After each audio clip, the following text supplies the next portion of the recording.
Israeli उस वक्त भी मारते थे, आज भी मारते हैं। वो वहां पे इजराइल वहां से हमला करता है, कतर के अंदर बंदा बैठा होता है, अपने घर के अंदर ठुस हो जाती है। ईरान वो वहां से इजराइल से हमला करते हैं ईरान के एक अपार्टमेंट के अंदर, ईरान के एक अपार्टमेंट के अंदर आके गोली होती है, मिसाइल लगता है और बंदे फारग हो जाते हैं। क्यों मुसलमान इकट्ठे नहीं है?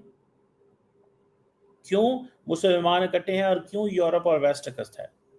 उसकी वजह यह है कि उनकी जो पॉलिटिकल आइडियोलॉजी है वो सेम है।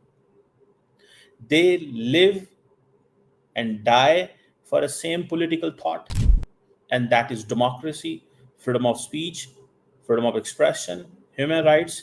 ये इजराइल के मामले में उन्होंने अपने आप को ज्यादा एक्सपोज कर लिया है, बट द पॉइंट इज कि उनका तो पॉलिटिकल थॉट ही एक है, और यहाँ 57 मुसलमान ममालिक हैं और 57 पॉलिटिकल थॉट हैं। तो ये कैसे हो सकता है कि हम इकट्ठे हो जाएं? सो ये जो पाकिस्तान के डिफेंस मिनिस्टर कहते हैं ना कि ये यूनाइट हो जाएं, ये कुछ भी नहीं है। ये सिर्फ ये हमारे कुछ ऐसे बुजुर्ग होते हैं, मैंने देखा है मुसलमानों के अंदर, जब वो उनकी ज़िंदगी, जब वो जवान होते हैं, एक प्रॉमिसिंग फ्यूचर में जा रहे होते हैं, तो हर तरह का कॉम्प्रोमाइज करते हैं। जब उनको पता होता है हमने ज़िंदगी में सारा कुछ अचीव कर लिया है, बच्चे सेटल हो गए हैं, पॉलिटिकल पावर एंजॉय कर लिया, अगर वो ब्यूरोक्रेसी में है तो उन्होंने सब कुछ एंजॉय कर लिया है, now they are completely settled, then they start speaking words in their heart. जो दिल में होता है बोलना शुरू कर देते हैं, और उनको पता होता है कि इससे कुछ भी नहीं होना, स्वाय इसके कि जो यंग लोग हैं पाकिस्तानी और मुस्लिम दुनिया से, वो थोड़े परेशान होते हैं कि यार ये देखो ना, ये भी ये कह रहा है। जैसे इमरान खान पूरी जिंदगी प्ले बॉय, आखिर में आके तस्बीह पकड़ ली। ख्वाजा आसफ साहब पूरी जिंदगी इन्होंने अपनी जैसे भी गुजारी, I don't want to comment on that, that is his personal life, but at the end of the ये मैं अपने दिल की बात कर रहा हूँ, मैं अपने दिल की बोल रहा हूँ। आप डिफेंस मिनिस्टर हैं, आप क्या कर सकते हैं? आपके नीचे जो डिफेंस फोर्सेस हैं, आपको नहीं पता आप क्या कर सकते हैं? और where does the Muslim world stand? क्या आप जाके मुस्लिम ओमान लीडरों से नहीं मिले हुए? और हम क्या कहते हैं जी, हम तो इकोनॉमिकली वल्नरेबल हैं, हमें पैसे दिए जाएं। अच्छा, हमें पैसे दें और बाद में फिर क्या होगा? हमें पैसे दें, लोगों ने कहना तुसी पैसे खा गए। पैसे सारे अरबियां दे कोल ने, उन्होंने को फौजा कोई नहीं। हमारे पास फौज है, हमारे पास पैसा कोई नहीं है। पाकिस्तान के पास, अब वो ख्वाजा आसफ साहब कहते हैं जनाब हमारे पास तो फौज है, हमने तो वो we manage the Indian army को हमने ठीक कर दिया, हमसे 5 गुना बड़ी है, ये है वो है, फलान है ढमकान है। देखें, ये चीजें नहीं हो सकती। ये जो ये जो लड़ाई है ना, ये सबको अपनी अपनी लड़ाई लड़नी है, ठीक है? Nations do not fight for other Nations, and Nations do not love Nations, they love their interest. इस चीज को याद रखें, कोई किसी के लिए नहीं लड़ता मरता। ये यूरोपियन जो है वो लड़ इसलिए रहे हैं कि ये सारे छोटे छोटे मुल्क हैं, इनको पता है ये कुचल देंगे हमें रशिया वाले। फिर देन आप आ जाएं, इंटरनल डिविजन हमारी कितनी है, शिया सुन्नी कॉन्फ्लिक्ट। ईरान ने अपना स्कूल ऑफ थॉट एक्सपोर्ट किया, सऊदी अरब ने अपना स्कूल ऑफ थॉट एक्सपोर्ट किया रहा, मैदान जंग पाकिस्तान बना रहा है, मैदान जंग पाकिस्तान बना रहा है। करते वो रहे हैं अपनी लड़ाइयां, सारा कुछ वो करते रहे, दोनों अपनी जो हेजमनी है वो स्टैब्लिश कर रहे हैं। समझ रहे हैं आप बात? वो ये कर रहे हैं। अब क्या है जी, जो नेशनल इंटरेस्ट जो है वो मुसलमान दुनिया के अंदर, वो that dominates over the religious solidarity. ये जो पैन इस्लामिक यूनिटी है, मुस्लिम गवर्नमेंट जो हैं, ये इकोनॉमिक इंटरेस्ट जो हैं, सर्वाइवल दिस दैट ये वो, ये सारी की सारी चीज़ें जो है ना, ये कहाँ पे, ये पैन इस्लामिक यूनिटी कहाँ पे है? फिर एथनिक कल्चरल डिफरेंसेस हैं। तुर्क कहते हैं हम अरबों से आला हैं, अरब कहते हैं हम पर्शियन से आला हैं, पर्शियन कहते हैं हम सबसे आला हैं।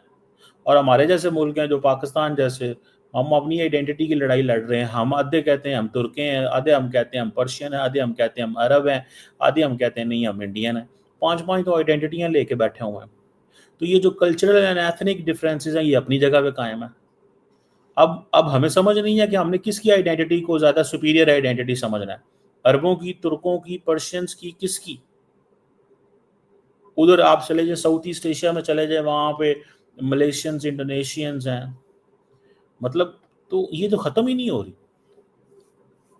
तो एक ब्रॉडर कॉमन आइडेंटिटी जो है या कॉमन स्कूल ऑफ थॉट तो स्टैब्लिश नहीं हुआ। हमने जब सीटो और सेंटो के मेंबर बने तो हमारे हवाले से तो उन्होंने और किस्म की बातें शुरू कर दी थी।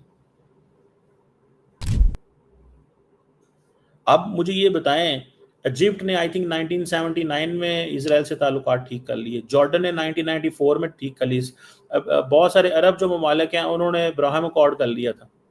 सो इजिप्ट को पता था 1979 में क्या है और क्या नहीं। जॉर्डन ने भी 1994 में ठीक कर लिया, उन्होंने क्या मार पड़ेगी, लड़ाइयाँ होगी, जंगें कर ली, इतने जोगे कोई नहीं है। अरब दुनिया में ना इतनी फौज थी, ना मैन पावर, ना रिसोर्सेज, ना गल, ना बात, ना टेक्नोलॉजी। इसराइली उस वक्त भी मारते थे, आज भी मारते हैं। वो वहां पे इसराइल वहां से हमला करता है, कतर के अंदर बंदा बैठा होता है, अपने घर के अंदर ठुस हो जाती है।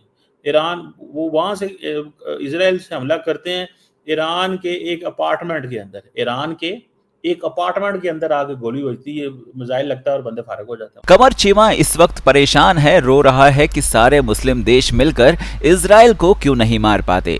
असल में ये बात बहुत गहरी है और उसका जवाब सिर्फ राजनीतिक और फौज से जुड़ा नहीं है, बल्कि टेक्नोलॉजी, इकोनॉमी और यूनिटी से जुड़ा हुआ है। देखो, मुस्लिम मुल्कों के पास जमीन भी ज्यादा है, आबादी भी ज्यादा है, तेल गैस जैसे रिसोर्सेज भी हैं, लेकिन जब बात आती है स्ट्रेटेजी और टेक्नोलॉजी की तो उन पर इजराइल भारी पड़ता है।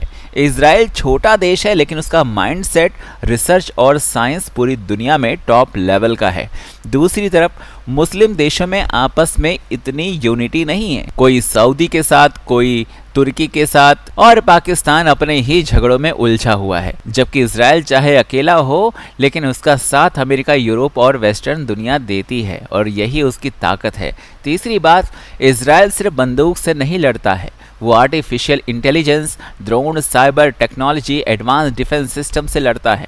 आयरन डोम से लेकर स्पाईवेयर तक सब उसके पास है। जबकि कई मुस्लिम देश आज भी अंदरूनी लड़ाई, करप्शन और पुराने हथियारों में फंसे हुए हैं।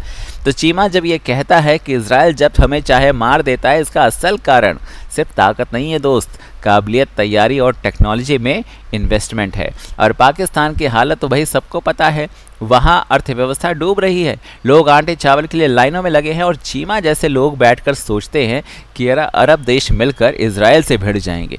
हकीकत ये है कि इजराइल हर बार इसीलिए जीतता है क्योंकि वो लड़ाई से पहले अपना दिमाग लगाता है, टेक्नोलॉजी में इन्वेस्ट करता है और एकजुट होकर काम करता है। यानी साइज मैटर नहीं करता है, सिर्फ ताकत नहीं बल्कि दिमाग और तैयारी भी मायने रखती है। आप क्या कहते हैं, कमेंट करके बताएं। चैनल पर अगर नए हैं तो चैनल को सब्सक्राइब करें, इस वीडियो को लाइक करें और शेयर करें। जय हिंद, जय भारत।